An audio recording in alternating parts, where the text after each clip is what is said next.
ლაილაი წარმოგიდგენთ პროგრამას ინფორმატორი.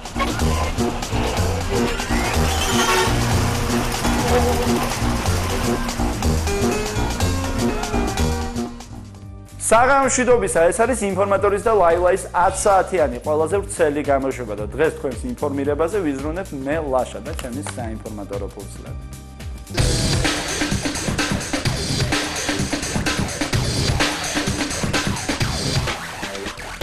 მზიურში გაიხსნა ყოველწლიური ხელოვნების ფესტივალი მზიური. წლევანდელი ფესტივალი ნოდარ დუმბაძეს ხსოვნას მიეძღვნა და თემაც მის საპატივცემულოდ შეირჩა მე ვხედავ მზეს.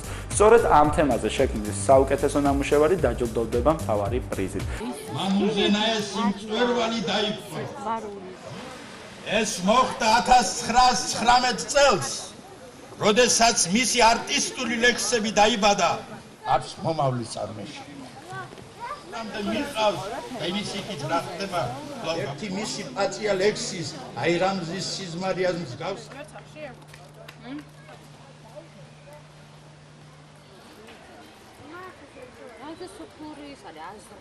წელს როგორც მოიხსენებთ არის ბატონო ნოდარ დუმბაძის 75 წლისთავი, ამიტომ ჩვენ ორგანიზატორებმა ფესტივალის გადავწყვიტეთ შეგვეცვალო ფორმატი ფესტივალის და მთლიანად ფესტივალი მზიური როგორც ასეთი მიეძღვნა ბატონო ნოდარ დუმბაძის ხსოვნას. დაწესებულია პრემიები სამ ნომინაციაში ხატრობა, ლიტერატურა, პოეზია 500 ლარის ოდენობით, რომლებიც გადაეცემათ კონკურსში მონაწილეებს, არის ჟიური ყველა ნომინაციაში. დღევანდელი ამ ასე ვთქვათ აქციის თუ კონკურსის მონაწილეებით და მისი გამარჯვებულების ბუნებრივია არ იქნებიან რაღაც არ მოიცავს აქ გამარჯვება რაღაც მთელ საქართველოში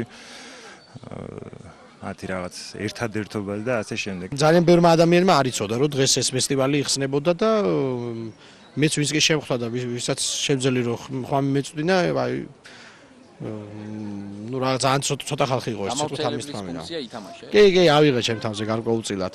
შარშან და შარშანწი მეტი ხალხი იყო, იმიტომ რომ ნუ აქ მიზეზები არსებობს ამის ობიექტური. დასავლეთში რო ტარდება ფესტივალები, სულ არ არის სტადიონები გავსებული, არის სულ 40-50 ადამიანი, რომელსაც ეს ამბავი აინტერესებს. მე დიდი სიხარულით გამოვალ თუ იქნება რაღაც რაცხა წასაკითხი, ბატონო ბენო.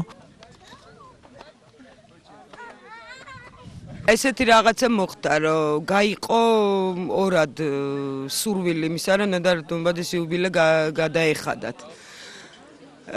ხელისუფლება იხდის სექტემბერში და ალბათ ხმაური იმას მოყვება. ჩვენ გადავიხადეთ დინჯად ის, რაც შეეძლო გაეკეთებინა ნოდარ დუმბაძის ფონდს, გაეკეთებინა ფესტივალ მზიურს და თვითონ მზიურის დირექციას. ის ხმაურიანი ფესტივალი კი იმიტომ არ გავაკეთეთ, რომ იმიტომ კი არა რომ ამას თქვათ ესეთი მუსიკა არ მოეწონებოდა.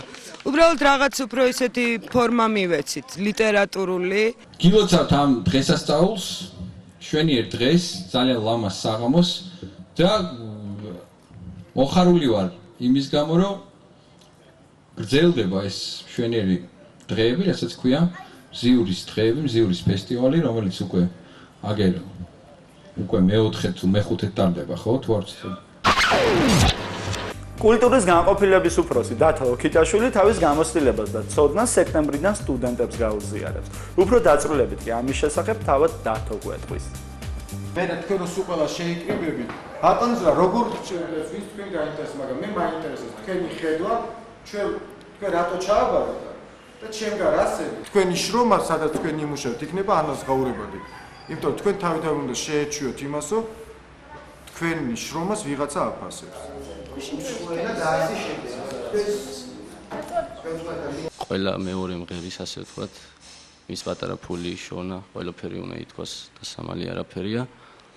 და რა ვიცი, ვისწავლით, ჩვენ პროფესია შევისწავლით და მე მგონი ჩვენ საქართველოს გამოვადგებით. გაგვიმართლა ჩვენ ჯგუფს ვიტყოდი რა, ესეთ ხელმძღვანელის ხელში ჩავარდით, რა ვიცი, მართლა ბედი ქონია ვიტყოდი, რა ვიცი. ძალიან გახარებული ვარ პირადად. მართლა ჯგუფიც კარგი არის. ბატონი დავითი მართლა ძლიერი სპეციალისტი გყავს.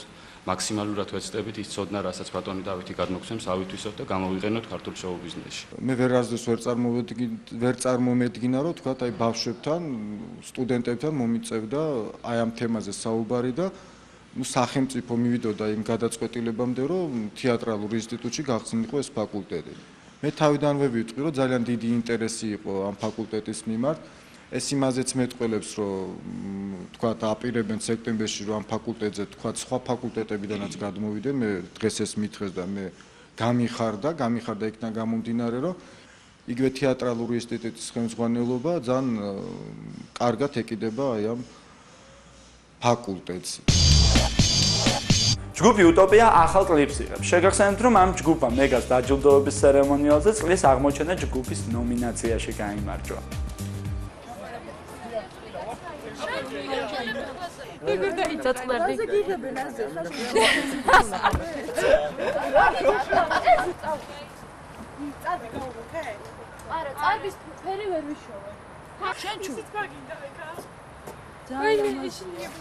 ესე იგი, ჩვენი არის ეს პირველი კლიპი სერიოზული, რო იტყვიან, გვაქვს 2 კლიპი გადაღებული, მაგრამ ეს იქნება უფრო ისეთი ორგანიზებული ყველანაირად კარგი კლიპი, შესაბამისად ყველაფერი უფრო მაღალ დონეზე იქნება. ტექსტი და მუსიკა ეკუთვნის ამ სიმღერის გული თუ ამღერდა არის სიმღერა. ტექსტი და მუსიკა ეკუთვნის გიორგი ჯაყელს, ჩვენი ჯგუფის წევრს. ხო და ძალიან გვეხმარებიან სამოდელო სააგენტო ნეო სტილი, ახალი სტილი არის და ავიცით კმაყოფილები ვართ ყველანი ძალიან ამ გოგონებით. ინგა ჩაიტანე დისკი და უთხრე ჩართო და აი სიდი მაგერდებს რა. ალბათ ყველას გახსოვთ ეს პატარა მომღერალი ბიჭი, რომელიც დედას ინგა ბერაძეს მუდამ პარტნიორობას უწევდა. სწორედ ამ მომღერალ ბიჭზე დოკუმენტურ ფილმს იღებენ, რომელიც ასახავს მის შემოქმედებას ბავშვობიდან დღემდე. ახლა კი ვნახოთ სიუჟეტი.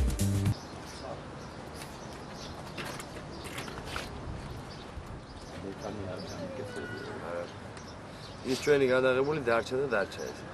იდეა არის ბატონი ზაალ კაკაბაძის ფილმის რეჟისორის.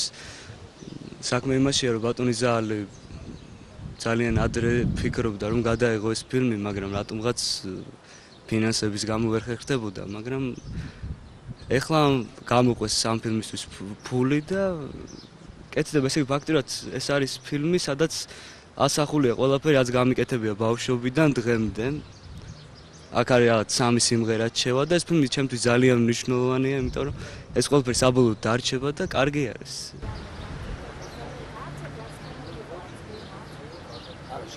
მე ვთვლი, რომ გიგი იყო მოვლენა ქართულ ესტრადაზე, იმიტომ რომ ესეთი შემსრულებელი ბავშვი, ესეთი კარგი ხმით, ის ერთ-ერთ სიმღერაში მესამე ოქტავეს ლაბემოლს იღებს ბავშვი, ეს იშვიათი მოვლენა ბიჭის, რომ ასეთ მაღალ ნოტას იღებდა და ვფიქრობდი, იცით, რომ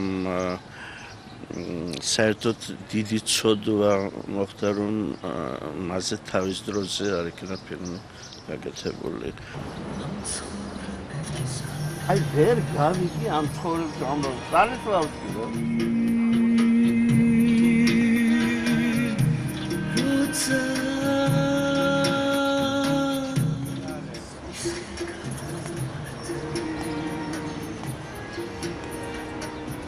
ეხლა ის არ დაგავიწყოს, წყალში მივარ და რა.